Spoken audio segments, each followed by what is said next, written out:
Dari izin ya. Oke. Assalamualaikum warahmatullahi wabarakatuh. Shalom, selamat malam semuanya. Yang terhormat kepada dosen pembimbing Bapak Jeffrey Lukito, SEMM, dan kepada rekan mahasiswa yang telah hadir pada malam hari ini. Pada malam hari ini saya akan mempresentasikan hasil penelitian saya yang berjudul pengaruh emotional branding dan brand positioning terhadap brand loyalty, studi pada konsumen produk parfum Alchemist di Jabodetabek. Sebelumnya izinkan saya untuk memperkenalkan diri. Nama saya Thomas Budi dengan NIM 31012 00003. Baiklah, langsung masuk kepada bab 1 pendahuluan. Latar belakang. Jadi latar belakang yang mendorong saya untuk mengambil judul penelitian ini adalah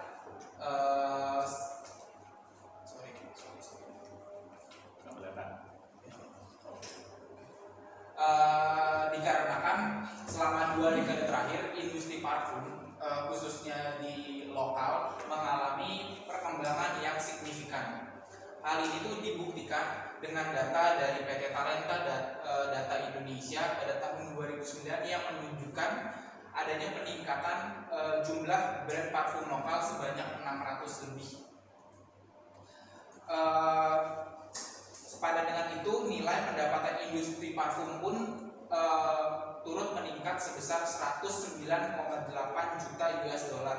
Data ini saya ambil dari data statistika Research and Development. Oke.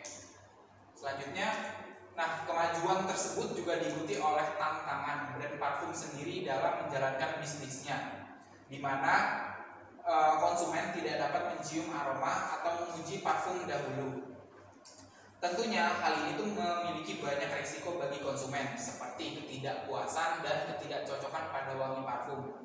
Tidak hanya itu, konsumen juga semakin berekspektasi memiliki brand yang dapat memikat dan menyentuh hati dengan nilai yang dimilikinya.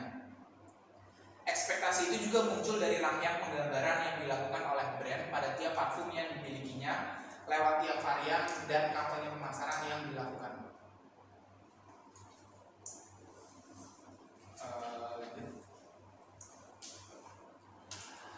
Hal ini mengakibatkan konsumen semakin tidak melihat produk dari segi fungsionalnya saja, tapi berfokus pada citra merek dan hubungan dengan konsumen secara emosional dan menjadi faktor penentu konsumen dalam menentukan produk pilihannya.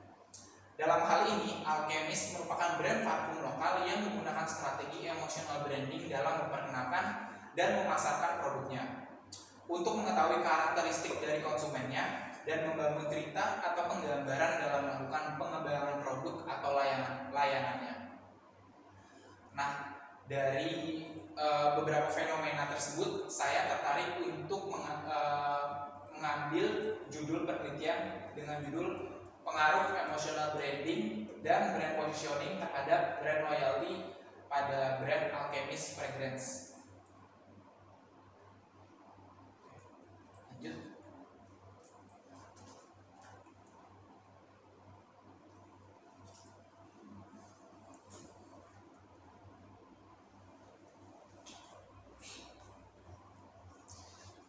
Sebelum masuk lebih dalam ke penelitian, saya akan menjelaskan terlebih dahulu mengenai definisi dari tiap variabel yang saya ambil. Menurut Gup, Kim, dan Sullivan pada tahun 2019 mengartikan emotional branding adalah strategi yang digunakan dalam mengembangkan loyalitas merek yang dikonseptualisasikan sebagai pola kemitraan jangka panjang, berkomitmen dan syarat pengaruh yang dirancang untuk mencirikan ikatan merek dengan konsumen. Nah, yang kedua, brand positioning. Brand positioning sendiri menurut Krunes dan David adalah penempatan merek di benak konsumen dalam hal atribut, manfaat, dan nilai. Nah, loyalitas konsumen sendiri merupakan perubahan atau inovasi yang dilakukan sebuah brand untuk memperkecil kemungkinan konsumen berpindah ke kompetitor lain.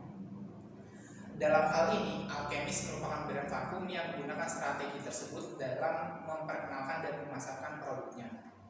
Oleh sebab itu, saya mengambil judul penelitian yang berjudul pengaruh emotional branding dan brand positioning terhadap brand loyalty pada brand Alchemist Fragrance. Berdasarkan latar belakang tersebut, rumusan masalah yang dapat saya ambil adalah apakah terdapat pengaruh secara parsial emotional branding terhadap brand loyalty secara positif dan signifikan. Yang kedua, apakah terdapat pengaruh secara parsial brand positioning terhadap brand loyalty secara positif dan signifikan. Yang ketiga, apakah terdapat pengaruh secara simultan emotional branding dan brand positioning terhadap brand loyalty secara positif dan signifikan. Kemudian selanjutnya, tujuan dan manfaat. Penelitian ini memiliki tujuan yaitu untuk mengetahui terdapat pengaruh atau tidaknya brand emotional branding terhadap brand loyalty secara parsial, positif dan signifikan. Yang kedua adalah untuk mengetahui apakah terdapat pengaruh secara parsial, positif dan signifikan brand positioning terhadap brand loyalty.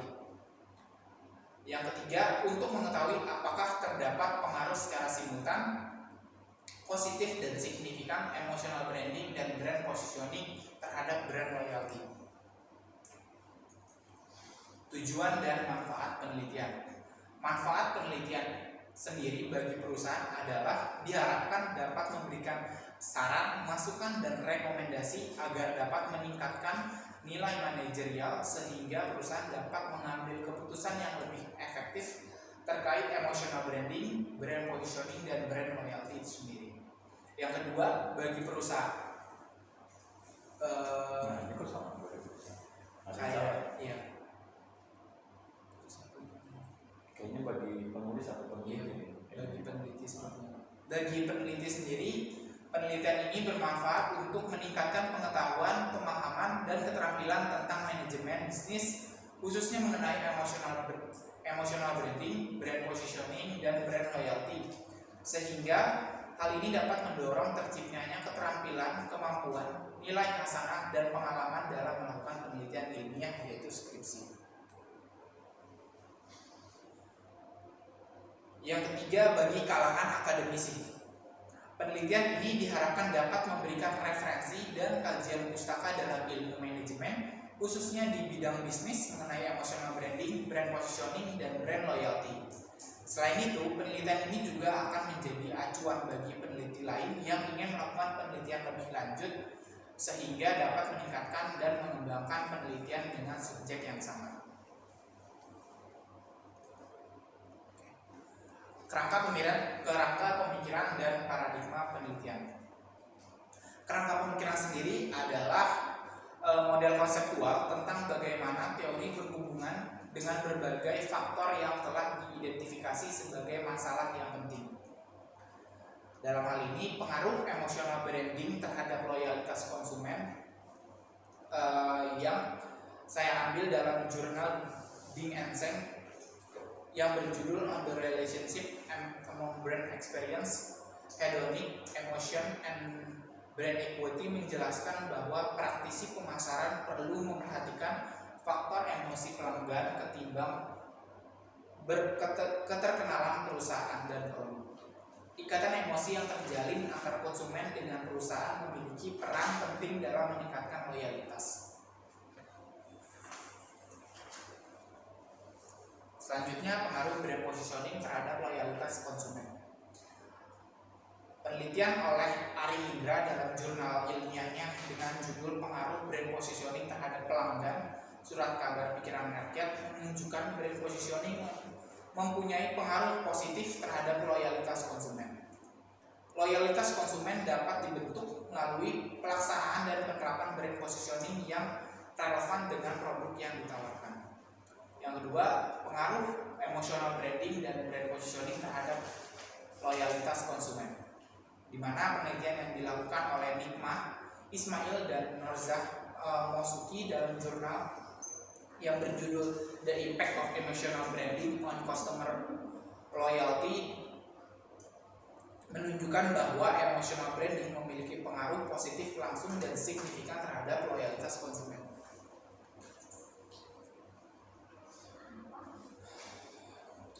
Berikut dari paradigma atau penelitian terdahulu yang saya ambil dari 5 penelitian.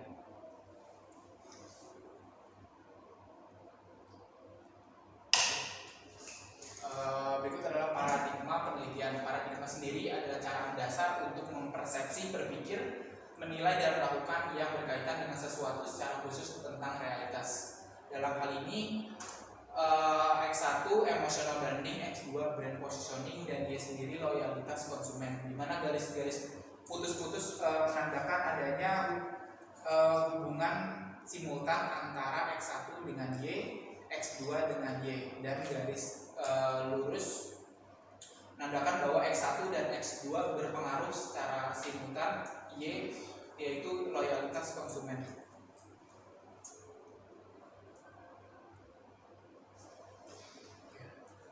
Masuk dalam hipotesis penelitian. Hipotesis pertama adalah diduga emotional branding berpengaruh secara parsial positif signifikan terhadap brand loyalty. Yang kedua, diduga brand positioning berpengaruh secara parsial positif signifikan terhadap brand loyalty itu sendiri. Dan yang ketiga, diduga emotional branding dan brand positioning berpengaruh secara simultan positif signifikan terhadap brand loyalty.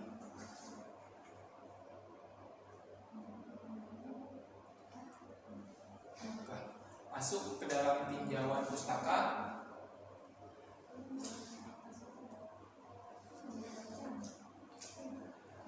Definisi dari emotional branding sendiri yang sempat tadi saya bahas di latar belakang adalah sebuah cara dalam membangun emosi dan imajinasi yang tepat serta membangun pengalaman panca indera konsumen sehingga secara tidak sadar terjadi komunikasi dan hubungan dengan perusahaan. Menurut Morrison dan Grant sendiri, emotional branding merupakan pendekatan intim dan jangka panjang dari brand untuk membangun hubungan dan konsepsi yang terbangun mendalam lewat pengalaman emosional. Fungsi emotional branding sendiri ada 4, yaitu memperkuat ikatan emosional, meningkatkan kesetiaan merek, diferensiasi merek, dan memperkuat identitas merek. Tujuan dari emotional branding sendiri adalah untuk menciptakan pengalaman merek yang memorable. 2. Meningkatkan penjualan dan profitabilitas. 3. Membangun kesadaran merek. Dan terakhir, membangun hubungan yang berkelanjutan. Indikator yang saya gunakan dalam mengukur emotional branding adalah menurut grup Kim dan Sullivan ada 4 indikator, yaitu sensory branding, storytelling, cast branding, dan empowerment. Nah, aku belum ganti sebenarnya ini 4 dimensi. Oh gitu ya. Ntar aja di Ya. Selanjutnya brand positioning. Istilah positioning sendiri dipopulerkan oleh Al Ries dan Jack Trout pada tahun 1972. Mereka mengartikan positioning sebagai strategi yang digunakan dalam upaya menciptakan diferensiasi yang unik dalam benak pelanggan sasaran sehingga terbentuk citra atau image merek atau produk yang lebih dibandingkan dengan produk lain. Nah, menurut Abi Susanto sendiri, brand positioning diartikan sebagai posisi relatif merek di antara tebaran merek pesaing di dalam persepsi konsumen. Dalam hal ini, positioning membantu brand dalam melakukan pemantauan dan evaluasi berkelanjutan terhadap posisi brand kita.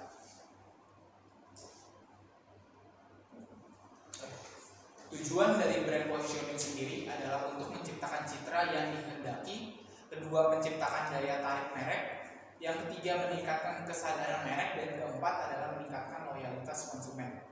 Nah, indikator yang saya gunakan dalam mengukur dimensi yang saya gunakan dalam mengukur brand positioning sendiri saya ambil dari teori dari Cravens dan David pada tahun 2021. Terdapat 6 indikator dalam melakukan positioning sendiri, yaitu atribut dan keuntungan produk, harga atau kualitas penggunaan spesifik, alternatif dari suatu kategori produk dan pengguna atau konsumen, kompetitor, dan pendekatan persepsi.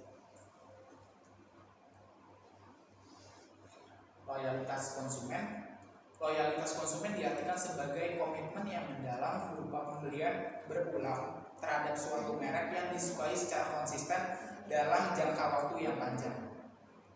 Loyalitas sendiri berpengaruh langsung terhadap perubahan atau inovasi yang dilakukan sebuah brand untuk memperkecil kemungkinan konsumen berpindah ke kompetitor lain. Nah, fungsi dari loyalitas konsumen sendiri ada 4, yaitu untuk mempertahankan pelanggan, mengurangi pergantian merek, meningkatkan retensi pelanggan, dan meningkatkan loyalitas merek.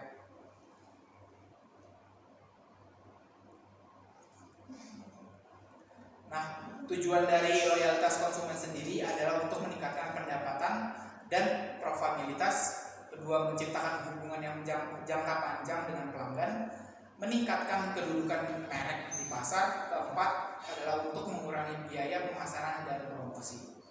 Nah, dimensi yang saya gunakan dalam mengukur indikator dalam mengukur variabel loyalitas konsumen ada 5 yang saya ambil dari teori Aker, yaitu behavioral measure, switching cost, measuring satisfaction, liking of the brand, dan commitment. Pak yang bab 3 aku belum sempurna kayaknya. Oh udah. Jadi kita langsung aja. Nah nanti dimakanin lagi ya. Dan terus dikuasai. Terus juga jangan lupa lihat waktunya. Kalau nggak salah waktunya kan sekitar 30 menit. Nah, kedua. Terus juga nanti jangan terlalu berpatokan kepada slide. Nah, kita bisa mengembangin dengan bahasa sendiri. Yang penting intinya sama di PowerPoint. Oke, coba buka mengenai hipotesis, coba tolong. Nah, kita mulai dari hipotesis. Nah, pertanyaannya, bagaimana kita bisa membuktikan sebagai peneliti bahwa hipotesis yang kita buat, pernyataan pertama, pernyataan kedua, pernyataan ketiga, sebagai peneliti sudah dikatakan benar, mengikuti kajian metodologi penelitian.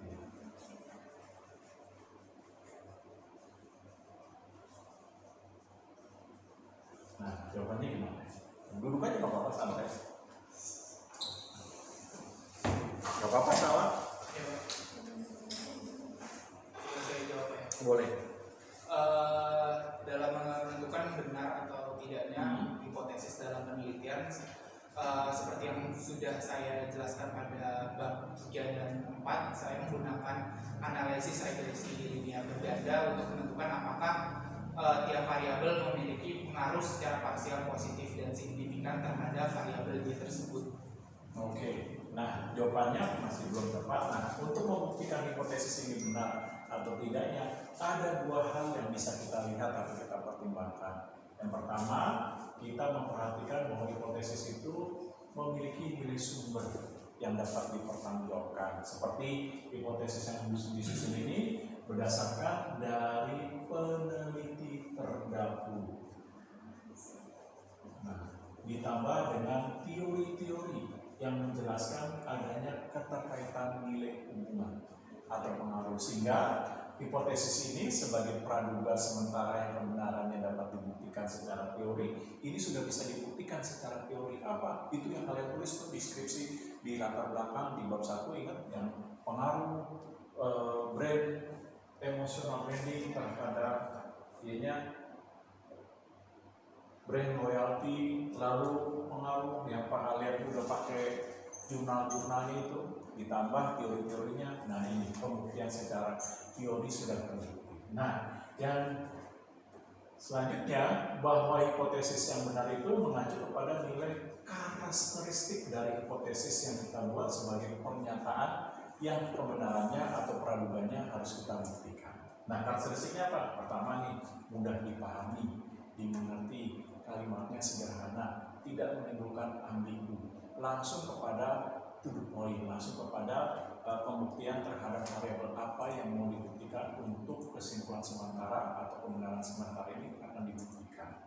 Nah, nanti pembuktiannya apa nih hipotesisnya ini? Terjawab atau tidak, dalam arti ada pengaruh atau tidaknya. Nah, kita bisa lihat nanti di bab 4 tuh. Nah, yaitu dalam subbabnya yaitu hipotesis dengan simbol masih ingat T1, T2 dan secara bersama-sama F.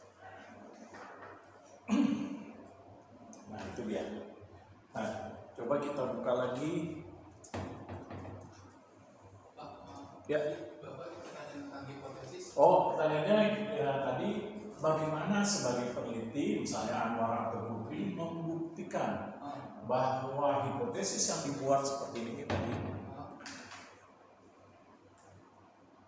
Nah, bentar ya. Kok kelewatan saya ya?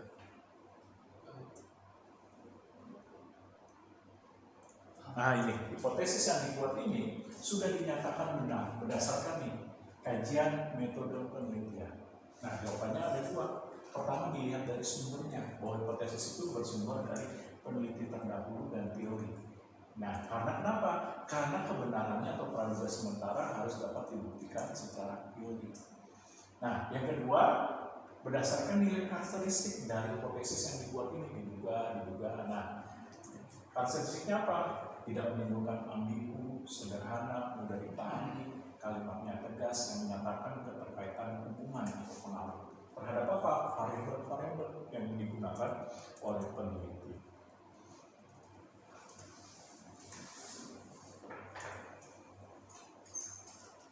Oke, saya klik lagi ya.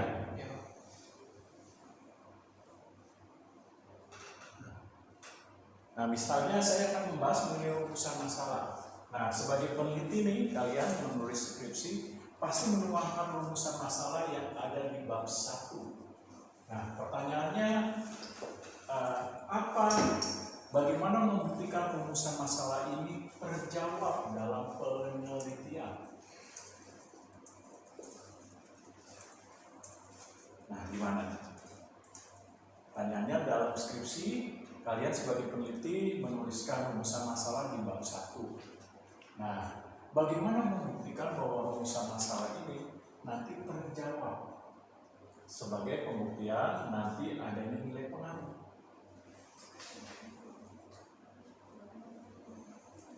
Nah, bagaimana? Nah, jawabannya jangan lupa. Nah, rumusan masalah ini akan terjawab di dalam penelitian melalui proses penelitian yang kita lakukan pada saat kita sudah melakukan penelitian di lapangan. Hal ini dibuktikan apa? Di bab 4 adanya analisis dan pembahasan. Nah, yaitu apa? Yaitu kita bisa lihat terhadap uji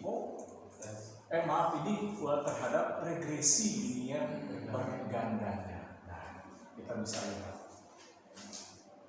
Yang nantinya rumusan masalah ini memiliki kegunaan juga. Kalau ditanya lebih lanjut, apa kegunaannya? Kegunaan rumusan masalah dalam penelitian, nanti rumusan masalah ini akan diturunkan dalam kesimpulan. Nah, kan ada tuh kesimpulannya yang poin 3 kan, di mana berdasarkan Y sama dengan nilainya berapa ditambah berapa, menyatakan apabila nilai variabel X1 ditingkatkan sebesar nilai satuan dan juga variabel X2 ditingkatkan sebesar nilai satuan, maka akan membawa peningkatan terhadap misalnya kepuasan pelanggan atau terhadap misalnya brand loyalty, atau kalau Anwar terhadap kepuasan kerja. Nah, ini dia. Ya, kalau misalkan dosennya nanya, kalau secara parsial kan berarti itu hubungan antara brand positioning dan brand loyalty. Betul. Dan kalau positif berarti kan hasil uji yang kita lakukan tuh positif nilainya, tidak negatif. Nah, kalau signifikan itu ukurannya dinilai dari apa? Nah, kalau signifikan, nah ukurannya ini, misalnya kalau ditanya kenapa sih masukin kata parsial, positif dan signifikan? Skripsi lain nggak ada, salah ganti. Nah, biasanya mahasiswa kita kan takut. Oh iya Pak, maaf ya gini-gini. Nah, jawabannya bahwa saya sebagai peneliti mencantumkan kata positif karena saya memiliki keyakinan bahwa pada saat pengujian hipotesis, bahwa pengujian hipotesis itu berada di kurva distribusi normal yang ada di sebelah kanan. Nah, maka dari itu saya memiliki keyakinan bahwa ada pengaruh secara positif. Nah, dikatakan signifikan kenapa? Karena kalian kan tulis di bab 3 tuh bahwa uji hipotesisnya menggunakan koefisien alfa 5%. Nah, artinya apa? Kamu punya keyakinan yang tinggi bahwa ini ada pengaruhnya 95%. Tingkat keraguan kalian sebagai peneliti rendah, cuma 5%, makanya dikatakan signifikan. Nah, itu dia.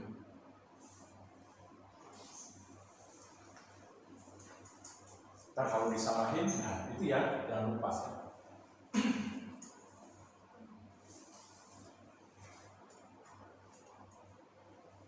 Nah, tapi kalau ditanya lebih lanjut, kalau kata positif signifikan dihilangkan bagaimana? Misalnya contoh, apakah terdapat pengaruh secara parsial emotional branding terhadap brand loyalty? Nah, misalnya titik, nggak ada kata positif signifikan. Nah, bagaimana penjelasannya dalam hal hipotesis? Nah, penjelasannya bahwa sebagai peneliti dia masih memiliki tingkat keraguan apakah nantinya hipotesis tersebut berada di sebelah kanan atau kiri. Nah, nanti kalau dia mencari hitung terhadap tabelnya, koefisien alfanya harus dibagi 2, betul. 0,05 dibagi 2 yang dihitung. Itu lebih besar dari tabel. Nah, dia harus menghitung nanti 0,05 atau 5% bagi 2. Yang nanti harus cari nilai data dikurang koefisien. Nah, atau banyak nilai orientalitas. Nah, ada lagi yang mau ditanyakan? Silakan. Nah, kalau tidak, saya lanjutkan. Nah, kalau tujuan penelitian bagaimana menjawab? Apakah dalam penelitian kita bisa membuktikan bahwa tujuan penelitian itu tercapai?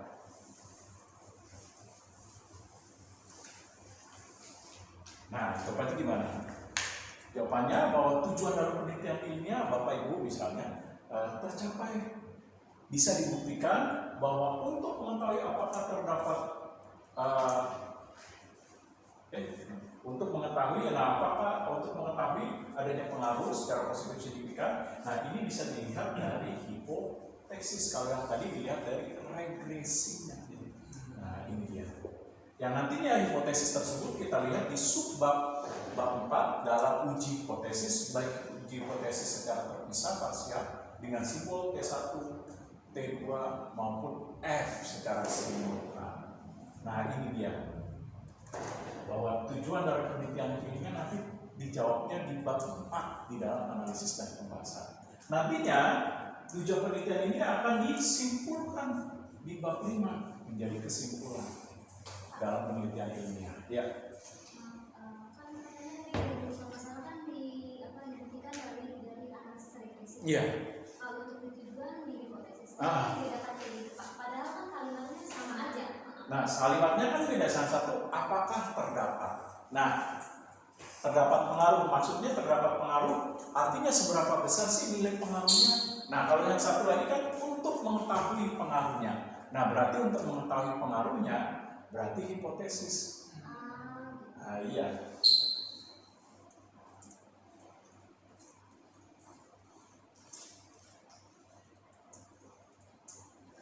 Nah, coba saya buka lagi.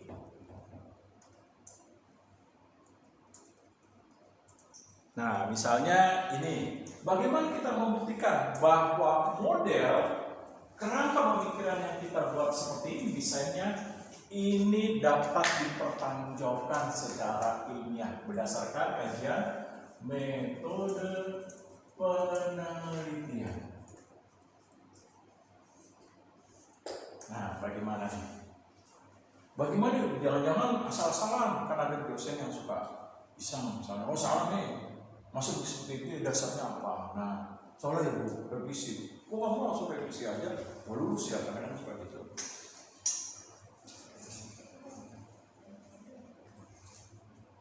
Nah, pembuktiannya bahwa badan kerangka pemikiran ini dapat dipertanggungjawabkan karena sebelumnya kalian sebagai peneliti telah membuktikan bahwa badan ini memiliki keterkaitan hubungan dengan kalian uraikan satu persatu di paradigma dalam penelitian atau kerangka pemikiran yang tadi sudah dituliskan pengaruh, emotional branding terhadap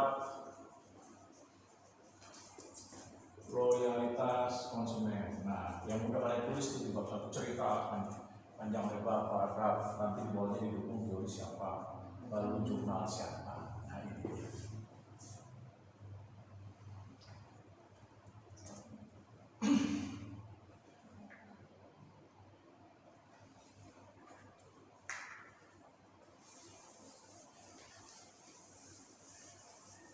Oke, terus kita lanjut. Misalnya, Kuesioner Pak. ntar dulu kita dari awal lah. Awal mana ya? Bentar ya. Nah, pertanyaan mendasar. Nah, bagaimana kalian sebagai peneliti menentukan ini judul penelitian? Dari mana dasarnya? Nah, nggak boleh disuruh Pak Jepri, Pak. Disuruh begitu judulnya. Nah, pasti diomel-omelin nama penguji. Nah, kamu nggak punya prinsip dong, orang kamu yang neliti, kenapa mau disuruh? Nah, jawabannya bahwa ada 3 hal kalian memilih dan mempertimbangkan judul tersebut. Pertama, kalian sebagai peneliti sudah menemukan masalah dalam penelitian ilmiah atau gap yang terjadi berdasarkan fenomena yang kalian teliti berdasarkan objek penelitian. Misalnya contoh, mengapa parfum Artemis ini menjadi daya tarik untuk diangkat di BP mengenai emotional brand maupun brand positioning. Nah, pasti Thomas sudah melakukan penelitian terlebih dahulu dengan menemukan fenomena seperti tadi, fenomena secara makronya bahwa industri minyak wangi mengalami peningkatan. Dari data diambil apa tadi?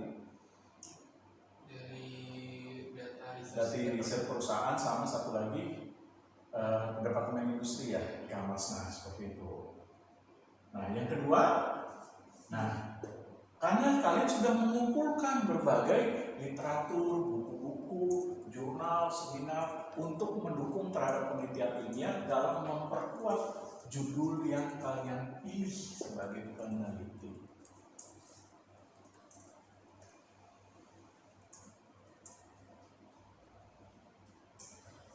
Yang ketiga, karena kalian sudah diperkuat lagi dengan adanya latar belakang kalian jelaskan dengan teori-teori yang kalian gunakan untuk memperkuat terhadap penelitian ilmiah terhadap judul dan tema yang kalian angkat yang tertuang dalam variabel. Nah, itu kan ada tuh di latar belakang kalian jelaskan kan, pakai teori siapa, peneliti terdahulunya siapa yang kalian tuliskan.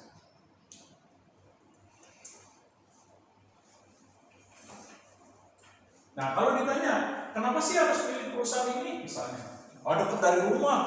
Nah, jangan seperti itu. Kalau seperti itu, pasti dosen komunikasi mana dekat dari rumah. Jawaban yang ilmiah dong. Nah, misalnya, kenapa milih objeknya ini?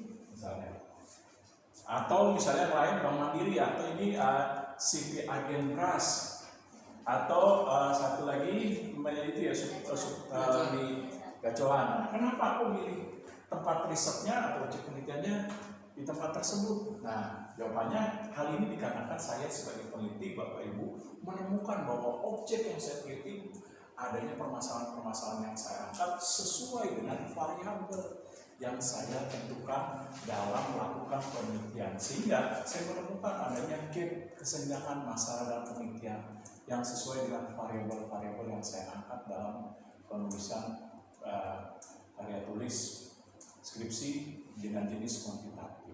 Nah, itu ya.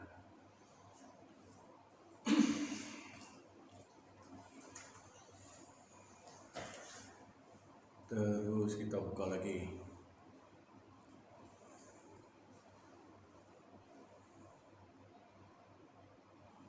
Nah, misalnya nih, ditanya bagaimana membuktikan bahwa manfaat penelitian ini bisa dirasakan bagi perusahaan. Nah, jawabannya Bapak atau Ibu dosen sebagai penguji bahwa manfaat dari penelitian ini bisa dirasakan. Saya sudah menguraikan secara lebih lanjut bahwa berdasarkan hasil penelitian dan penggalian terhadap nilai data dan informasi yang saya dapatkan, sehingga dari hasil penelitian tersebut saya mampu memberikan saran dalam penelitian. Untuk apa? Memperbaiki kinerja pengelolaan manajemen menjadi lebih baik. Nah, khususnya dalam apa? Khususnya kalau seperti untuk variabel-variabel yang digunakan. Nah, itu dia.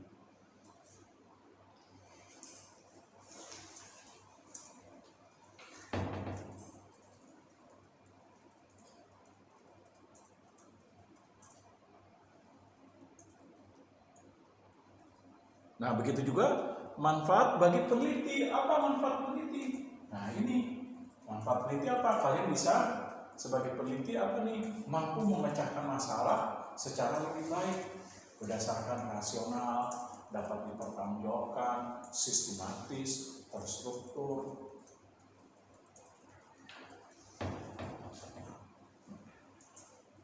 Nah, bagi kalangan akademis, buktinya apa sarannya? Ada saran di bab 5, yaitu apa tuh? Menjelaskan bagaimana bahwa penelitian yang saya lakukan itu dapat dikembangkan lebih lanjut, seperti menambah variabel yang belum diteliti apa saja, menambah populasi, menambah sampel, atau menambah objek penelitiannya, bukan hanya parfum, tapi industri yang lain seperti industri tekstil mungkin, otomotif, atau industri elektronik, dan lain sebagainya.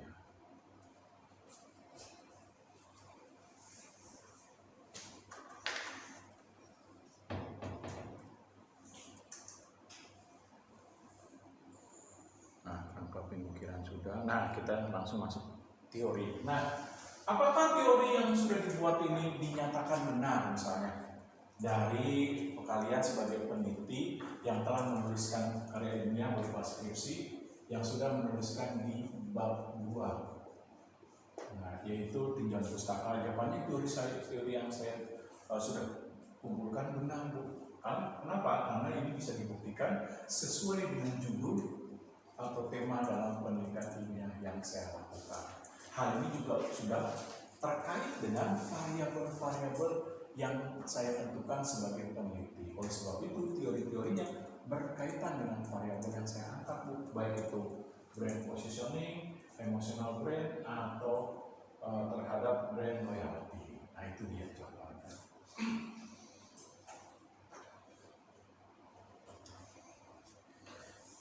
Ada ini, udah bikin operasional variabel. Ada kan? Oh, belum. Nah, misalnya dalam penelitian ilmiah kan ada operasional variabel nih, indikator. Nah, indikator baik itu brand positioning, terus ada indikator juga nih. Mana indikator lagi? Nah, ini dan lain sebagainya. Nah, pertanyaannya, apa kegunaan dari indikator yang nantinya diuraikan lebih lanjut di bab 3 dalam bentuk operasional variabel. Nah, saya singkat OPV, operasional variabel. Nah, jawabannya indikator ini berguna Bapak atau Ibu dosen penguji. Yang kegunaannya untuk apa? Yaitu kegunaannya sebagai bentuk instrumen penelitian yang saya gunakan nanti sebagai dasar pembuatan kuesioner yang tertuang dalam apa? Butir-butir pertanyaan.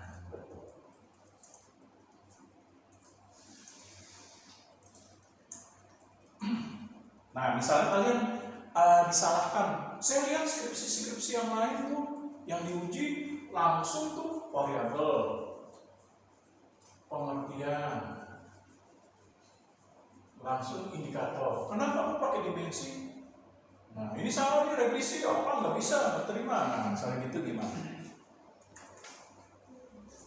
Nah, jawabannya Bapak Ibu, nah untuk memunculkan dimensi dan indikator tergantung dari teori atau pendekatan teori atau buku yang kita gunakan atau peneliti terdahulu yang kita gunakan. Apabila buku dan teori itu menjelaskan secara lebih lanjut, secara khusus, nah maka itu bisa ditemukan adanya dimensi dan indikator. Tapi kalau seandainya buku jurnal yang kita gunakan itu tidak ada penjelasan secara lebih lanjut, langsung mengarah kepada indikator. Misalnya contoh, saya ambil contoh bidang SDM. Misalnya ini meneliti motivasi kerja. Katakan teori dari Singaringkun, buku tentang manajemen sumber daya manusia. Nah, menyatakan pekerja akan giat, rajin, tekun apabila diperhatikan motivasi kerja dalam bentuk gaji, dalam bentuk bonus, dalam bentuk intensif, dalam bentuk cuti, dalam bentuk fasilitas kantor, dalam bentuk lingkungan misalnya. Nah, kalau dalam buku Singaringgun teorinya hanya menjelaskan seperti ini, berarti masuk kepada indikator. Tapi kalau ada penjelasan lebih lanjut, misalnya Singaringgun menjelaskan bahwa penentuan gaji sebagai motivasi dipengaruhi oleh lama bekerja. Oh, berarti dimensi lama bekerja indikator. Lama bekerja, posisi jabatan. Nah, terus misalnya lama bekerja, posisi sama performa misalnya. Nah, ini berarti menjadi indikator. Nah, gitu. Ininya gajinya berarti dimensi. Nah, ininya motivasi variabel. Gitu. Oh, silakan.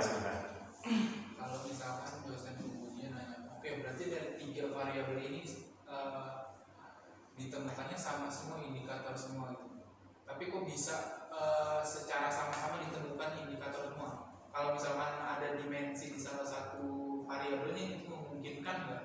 Atau kamu ubah sendiri kalau ditanya itu? Nah, kalau mau ubah sendiri kan nggak diperbolehkan. Sebab kenapa? Dalam penelitian ilmiah itu, ketika kita mengambil operasional variabel harus dapat dipertanggungjawabkan. Nah, siapa yang mengatakan, oh teori ini Pak, buku ini atau jurnal ini Pak? Nah, itu gitu. Kalau berdasarkan pendapat sendiri nggak buku.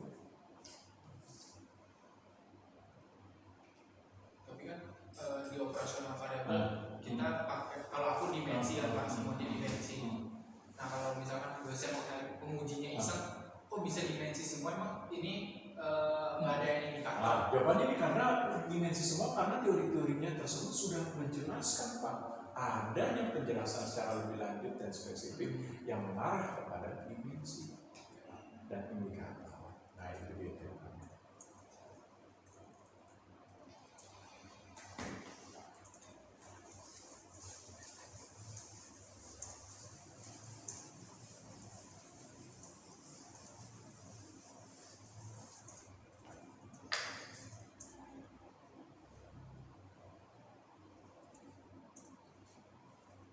Nah, misalnya saya nanya tentang metodologi.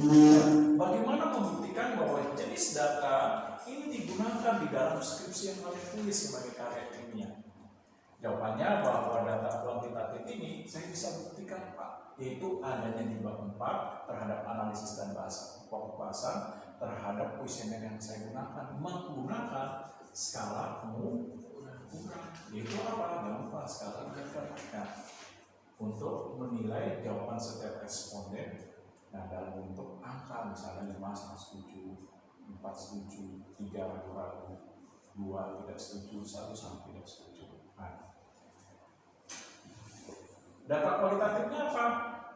Dijelaskan bahwa ini bisa dibuktikan. Pembuktinya apa data kualitatif? Pertama, fenomena masalah yang kalian teliti. Nah, itu bisa diuraikan secara kualitatif dalam bentuk deskriptif. Nah, lalu apa lagi? Butir-butir pernyataan. Nah, itu juga menjelaskan data secara kualitatif. Nah, itu bisa dibuktikan. Lalu apa lagi data kualitatif? Seperti profil perusahaan atau struktur organisasi. Nah, itu juga data kualitatif. Jadi, ini bisa dibuktikan bahwa kalian sebagai peneliti menggunakan kedua data tersebut.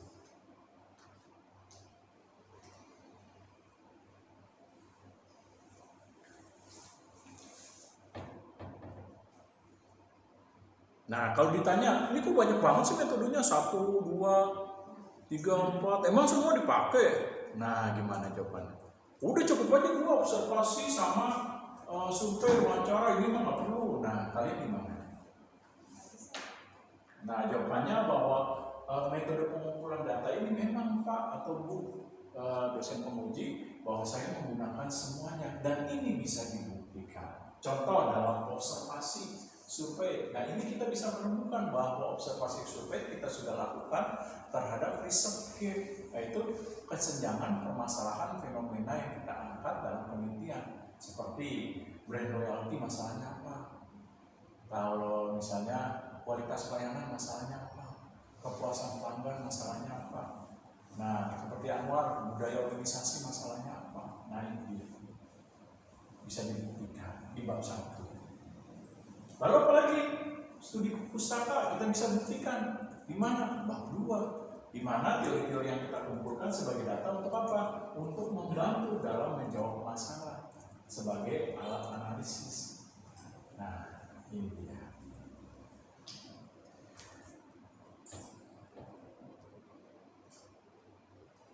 Terus wawancara, apa buktinya? Ada Pak, di bab 4, di lampiran juga saya sudah cantumkan, yaitu dalam bentuk wawancara tertutup. Nah, di mana wawancara tertutup yang saya pilih adalah kuesioner. Nah, ini sudah saya cantumkan Pak, ada buktinya di lampiran. Nah, ini dari setiap butir-butir pernyataan atau pertanyaan. Kuesioner itu wawancara tertutup. Iya.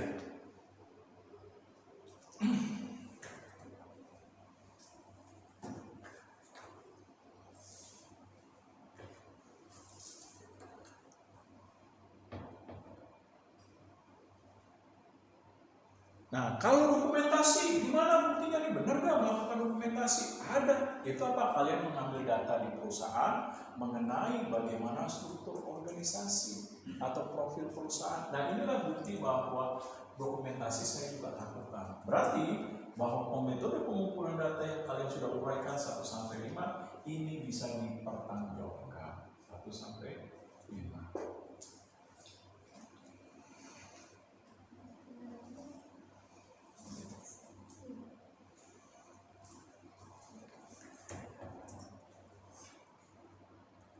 Nah, selanjutnya, dalam skripsi saya lihat di bab 3, baik itu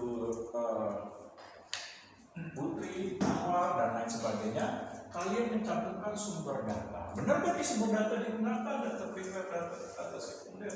Benar, data primernya apa? Dari kuesioner. Di mana saya terlebih dahulu menentukan berapa nilai populasi dan sampel. Nah, ini dia. Data sekundernya apa?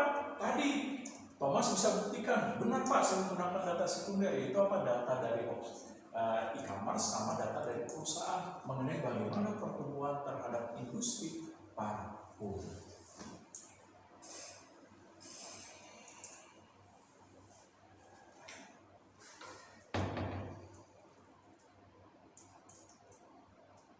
Nah, misalnya lebih lanjut ditanya, kenapa sih dalam penelitian perlu adanya sampel? Bukannya penelitian lebih baik semua populasi itu diteliti? Seperti sensus penduduk, kan semakin semua diteliti kan tingkat keakuratannya kan semakin baik. Kenapa perlu sampel? Nah, jawabannya karena Bapak atau Ibu dosen penguji, saya sebagai peneliti menghadapi keterbatasan dalam penelitian, baik keterbatasan biaya, waktu, dan tenaga. Oleh sebab itu tidak mungkin keseluruhan populasi bisa saya amati, apalagi jumlahnya sangat besar, misalnya sampai ratusan, ribuan, misalnya 500. Nah, untuk itu saya mengambil sampel. Nah, di mana sampel yang saya ambil ini dapat dipertanggungjawabkan. Apa buktinya nih? Berdasarkan dari populasi, di mana saya sebagai peneliti terlebih dahulu menentukan nilai karakteristik daripada populasi. Nah, buktinya apa karakteristik? Misalnya diambil populasinya di perusahaan Cemis. Nah, ini mie gacoan, ini agen beras, ini Bank Mandiri. Nah, oleh sebab itu dia sudah menentukan karakteristiknya.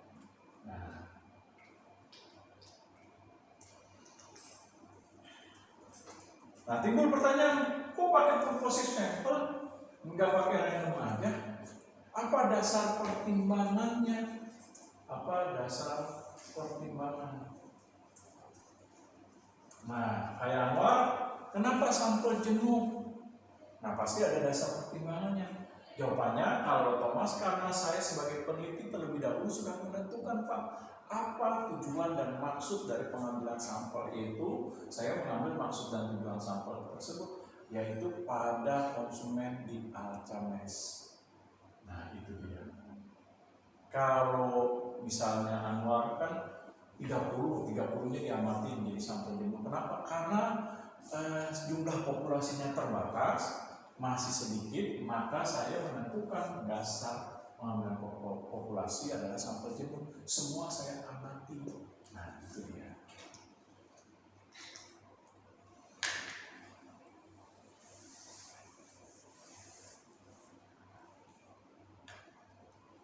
Nah kalau pemerintah kan enak, semua sensus sekarang kenapa dibiayai sama negara. Nah kalau dia sendiri kan peneliti kan repot, terbatas.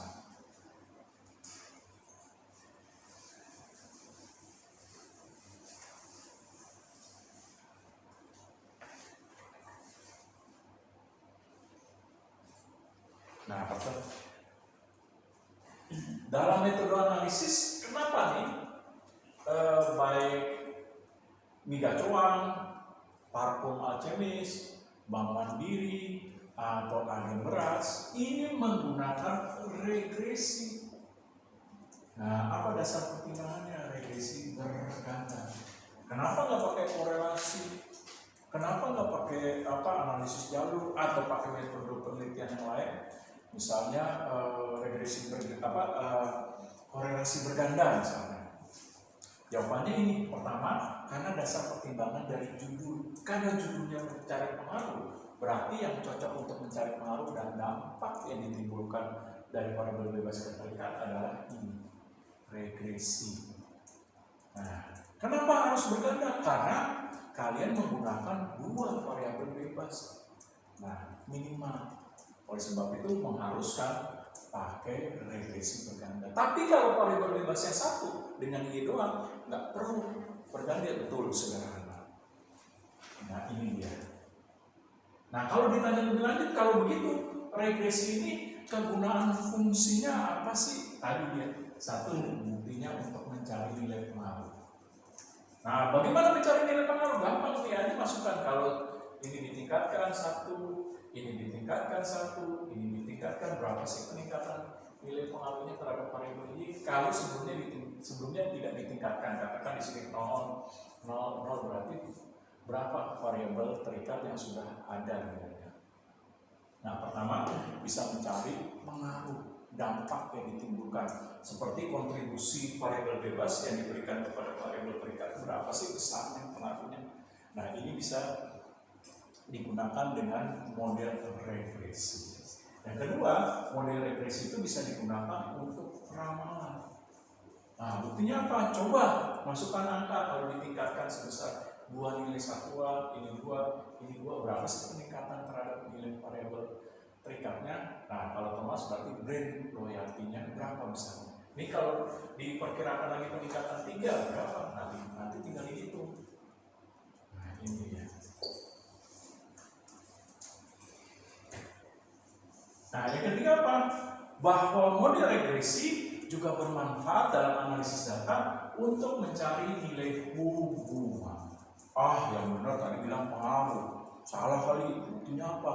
Buktinya ada Pak di dalam koefisien determinasi.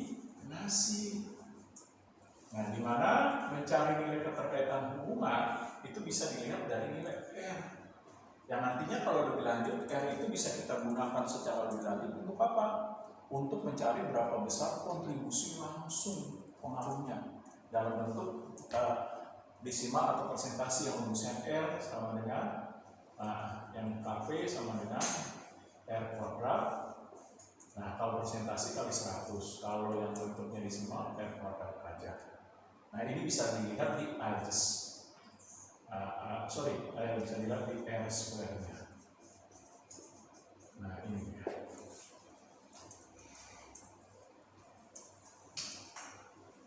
Berarti fungsinya koefisien determinasi. Nah itu mencari kontribusi secara langsung. Misalnya nih dilihat, misalnya contoh ya, saya belum buka nih. Misalnya R square-nya 74,35. Artinya apa? Bahwa kontribusi dua variabel bebas itu memberikan kontribusi secara langsung dalam bentuk persentase 74,35. Nah, sisanya berapa? Tidak dipengaruhi, sisanya faktor-faktor lainnya tidak diteliti, dikurang satu aja. Nah, satu itu ibaratnya 100%. Nah, gitu kalau dalam bentuk persen yang tapi kalau dalam bentuk desimal 1. Nah, itu dia.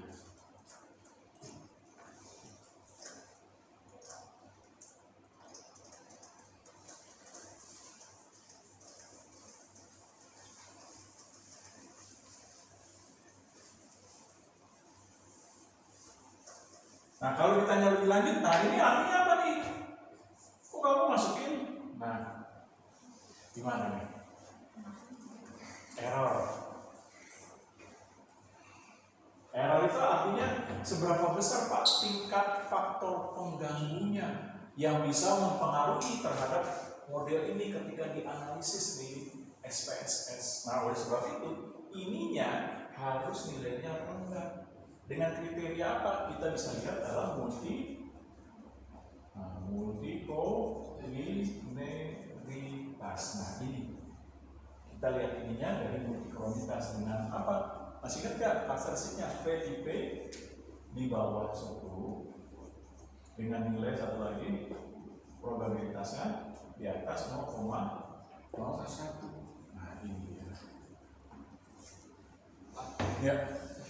Kayaknya di regresi linear berganda itu aku tidak memasukkan faktor gangguan tersebut. Oh, Itu gimana, Pak? ya udah nggak apa-apa. Bilang aja Kalau ditanya, Hah? kalau ditanya, Kalau tanya ngeles saja. Ini Thomas salah ketik. Typo ya. Tapi memang wajib untuk dimasukkan, Pak. Tergantung buku sih, ada buku yang nggak menuliskan. Karena kan sudah linear itu mungkin. Nah, ada kan ada buku yang menuliskan. Karena kenapa? Ada buku yang pernah menjelaskan, saya lupa kenapa nggak nulis ini. Dikarenakan ini kan nanti diuji multikolonialitas. Jadi untuk apa ditulis? Nah, ada yang kayak gitu pendapat dari buku statistik. Nah, tapi saya lupa karena apa gitu. Berarti saya mesti mempertahankan argumen atau ngikutin dosen pengujinya nanti. Nah, Misalkan dia ngomong ya. udah nggak apa-apa. Tapi kalau mau ngomong, diam aja, jangan ibaratnya membangkitkan sinyal tidur gitu.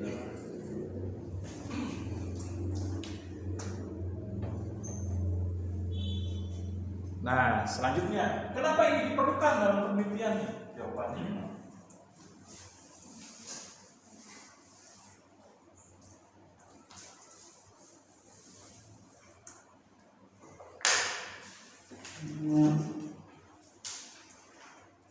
nah, ingat, uji validitas itu diperlukan untuk apa? Memastikan bahwa kuesioner yang kita gunakan itu sudah tepat sebagai yang didasarkan dari instrumen penelitian.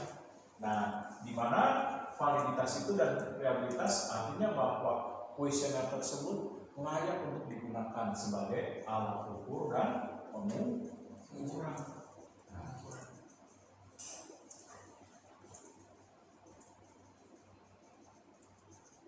Dan memiliki apa? Kekonsistenan. Nah, ini.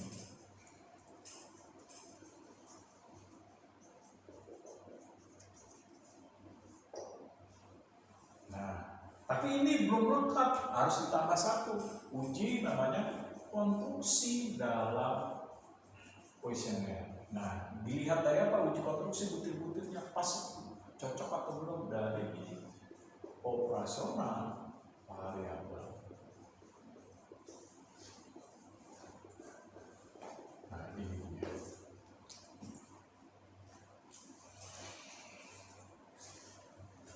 Ada yang mau ditanyakan? Nah, kalau nggak ada nanti kalian ingat ya, kalau ditanya apa kriterianya? Kalau validitas berarti R hitung harus lebih besar dari R tabel. Kalau reliabilitas dari koefisien alfa Rondas. Ada buku berbeda-beda nih, belum klop. Buku Gojali 0,70, kalau masalah Sumberno 0,60 ya. Nah itu tergantung deh kalian pakai pendekatan mana.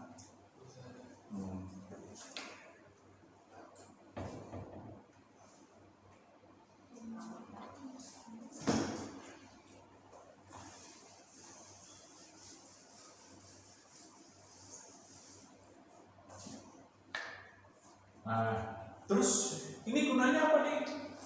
Nah, gunanya bahwa uji asumsi klasik ketika ini diuji baik normalitas, hetero, nah atau multiformitas. Nah, ketiganya ini sebagai, jangan lupa, uji asumsi klasik sebagai syarat supaya ini model ini, regresi ini layak atau enggak untuk digunakan sebagai analisis data. Nah, dia harus memenuhi prasyaratnya. Prasyaratnya apa? Ini 3. Nah, itu dia.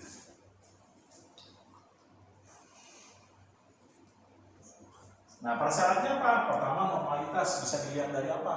Nah, nilainya harus probabilitasnya di atas 0,05. Misalnya menggunakan Kolmogorov. Nah, tergantung untuk kalian pendekatannya apa. Ada yang menggunakan dalam bentuk scatter plot.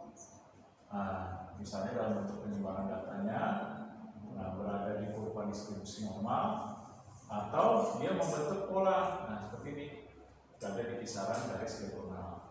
Nah, ini dia. Tergantung pendekatannya apa. Ada scatter plot, ada menggunakan Kolmogorov-Smirnov, ada satu lagi apa tuh? Nilai probabilitas, ya, dan lain sebagainya.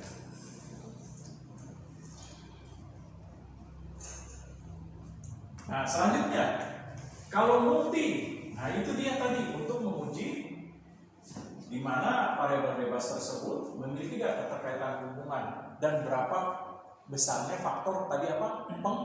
Pengganggu nilai errornya. Nah, dia harus dicari dengan nilai tadi PIV di bawah 10 atau nilainya harus di atas 0,01. Nah, ini dia.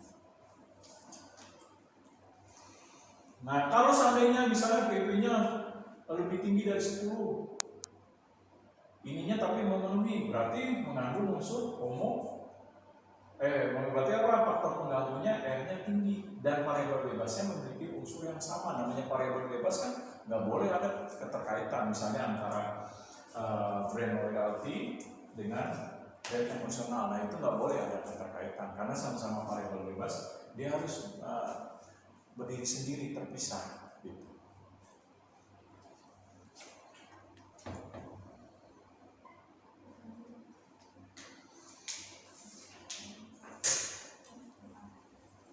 Nah, selanjutnya heterogenesitas bertujuan untuk menguji apakah dalam model regresi terjadi ketidaksamaan varians dalam satu pengamatan. Nah, kalau ada unsur kesamaan berarti apa? Namanya homogenitas. Nah, masih ingat kriterianya apa nih? Kalau hetero? Nah, ayo tidak boleh dilupakan nih. Udah mau tidak. Ayo.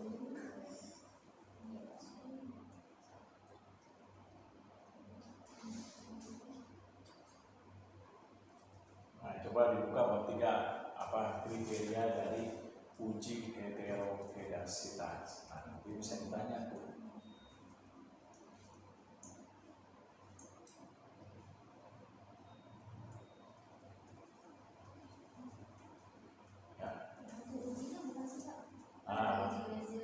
Iya, tergantung ada uji scatter plot. Kalau scatter plot berarti datanya menyebar, ya. Tidak berbentuk pola. Iya. Uji Blazer. Kalau Blazer nilainya harus di atas 0,05 ya.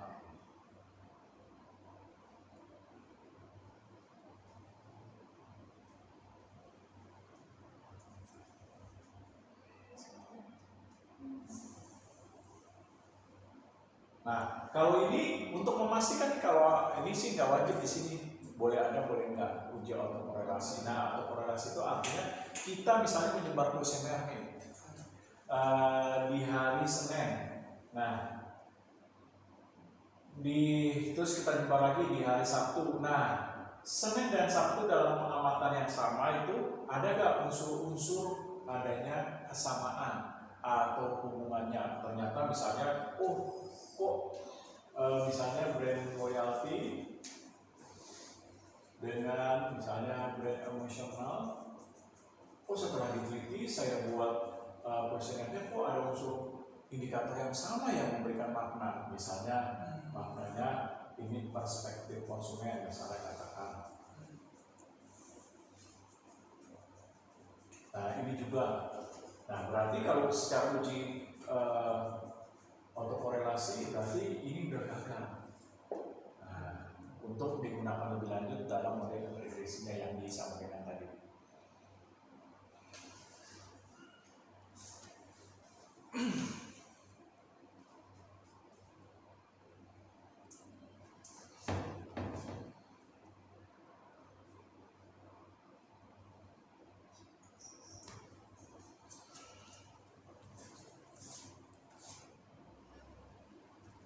Nah, uji hipotesis kan kalian udah nulis nih tingkat keyakinan 95% ya.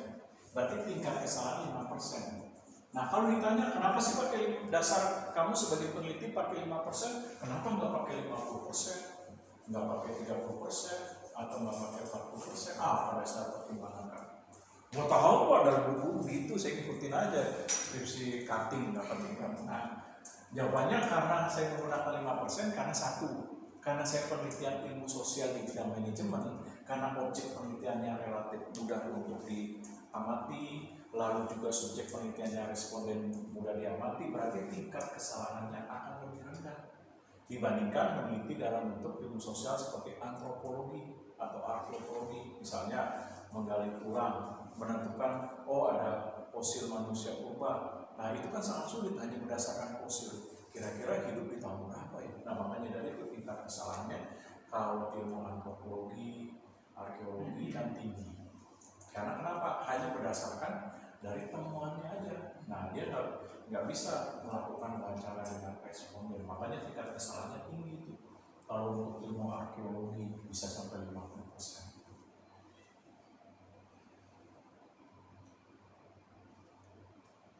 Nah terus apakah ini berlaku juga untuk ilmu pasti seperti contoh ilmu kimia, ilmu farmasi, ilmu kedokteran juga. Nah, kalau farmasi bahaya dong kalau pakai 5%, 10%. Nah, misalnya menemukan vaksin diuji coba dari 100 ke pasien meninggal pakai 10%.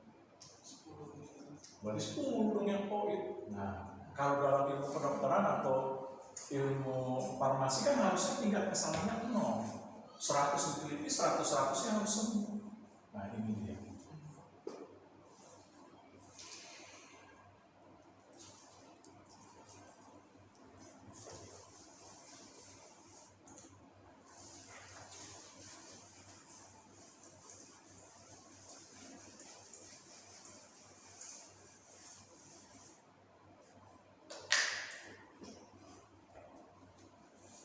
Nah, terus kalau ditanya bagaimana melakukan penentuan terhadap kriteria dari uji hipotesis, jangan lupa ya ada dua tuh. Dilihat dari data SPSS, dilihat dari signifikannya. Nah, itu apa yang harus di bawah 0,5 atau 5%. Nah, atau bisa dilihat satu lagi dengan ini, hitung lebih besar dari T-tabel. Nah, kalau seandainya kebalikannya, T-tabelnya lebih besar dari T-hitung gimana? Nah, misalnya Pak, saya meneliti ternyata saya melakukan uji parsial kedua, yaitu uji hipotesis X2 terhadap Y, ternyata nggak ada pengaruhnya Pak. Saya lihat T-hitung saya lebih kecil dari T-tabel dan level signifikannya di atas 5%, Pak. Nah, kira-kira lebih lanjut dalam penelitian itu bagaimana? Apa salah? Nah, jawabannya kalau hipotesis tidak terjawab berarti bukan salah. Berarti harus diteliti secara lebih mendalam. Apa yang menyebabkan hipotesis tersebut tidak terjawab atau tidak ada pengaruh? Misalnya contoh teori dari misalnya saya ambil contoh dari Abraham Maslow. Kalau motivasi kerja ditingkatkan, pasti kan membawa peningkatan terhadap kinerja atau kepuasan kerja. Ternyata enggak. Nah itu diteliti kenapa? Oh ternyata ditemukan dalam perusahaan tersebut gajinya rendah, nggak ada bonus, nggak ada insentif. Nah ini dia yang menyebabkan hipotesis tersebut tidak terjawab. Nah itu dia. Berarti Pak mau nanya. Nah, Berarti hipotesis itu harus dibuktikan benar Pak ya. Kalau misalkan terbukti Tidak ada pengaruh. tidak berpengaruh itu bisa nggak? Bisa tapi harus digali lebih dalam. Apa yang menyebabkan? Harusnya kan kalau secara teori, kalau orang diberikan motivasi, gajinya besar, bonusnya besar, ternyata kok malah kinerjanya menurun. Apa ya ini? Nah, penyebabnya harus diteliti lebih dalam. Nah, apa penyebabnya? Oh, bisa aja karena lingkungan kerja yang nggak nyaman, sering gontok-gontokan, konflik. Nah, itu dia. Walaupun gaji besar, kalau sikut-sikutan, bisa menyebabkan kepuasan kerja nggak tercipta atau performa. Nah, itu dia. Harus digali lagi lebih dalam apa yang menjadi penyebab. Berarti kalau misalkan judulnya adalah pengaruh harga terhadap loyalitas konsumen, itu berarti hipotesisnya harusnya kalau dia memang nggak dibuktikan itu ya berarti benar Pak ya. Maksudnya berarti kan pengaruh harganya naik, berarti loyalitasnya turun kan ya. Itu berarti hipotesisnya tidak terbuktikan Pak ya. Nah, tergantung teorinya mengatakan apa. Misalnya pakai teori apa? Misalnya apabila harga ditingkatkan, maka akan meningkatkan loyalitas. Contoh ya, kayak iPhone, orang mau iPhone naik sekarang udah hampir 25 juta, tetap aja ada yang mau beli juga, berarti kan masih ada loyalitas konsumen. Nah, tergantung juga teorinya digunakan apa.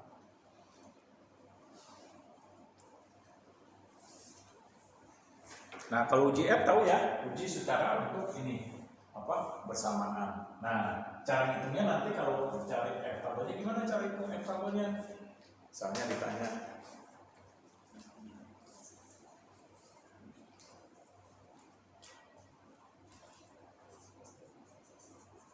nah jangan lupa N kurang 4 kurang 1. Artinya apa? Ini jumlah data yang diobservasi, banyaknya responden. Ini katanya koefisien, berapa banyak variabel bebas, satu ini variabel perikatnya. Nah, itu artinya.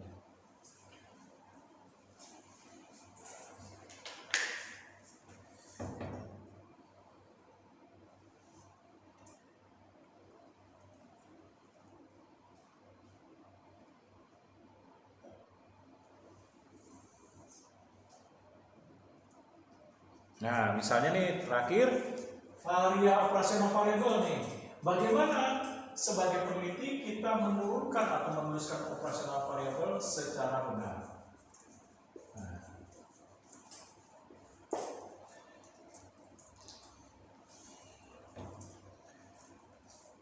Nah, jangan lupa yang Thomas udah tulis, ini udah tulis, jangan lupa di bab 2. Nah, itu apa? Ada dalam penjelasan, dalam subbab yang menjelaskan dimensi atau indikator. Nah, tergantung dari apa? Teori-teori yang kita gunakan, entah itu buku atau tadi yang saya katakan jurnal penelitian. Nah, itu dia.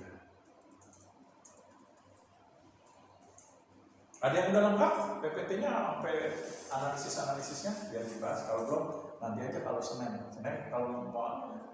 Kalau mau ya tinggal WA aja.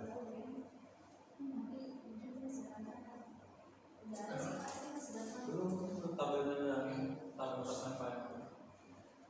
Saya udah kok tapi masih berantakan Pak. Oh ya udah nggak apa-apa kalau masih berantakan. Senin lagi.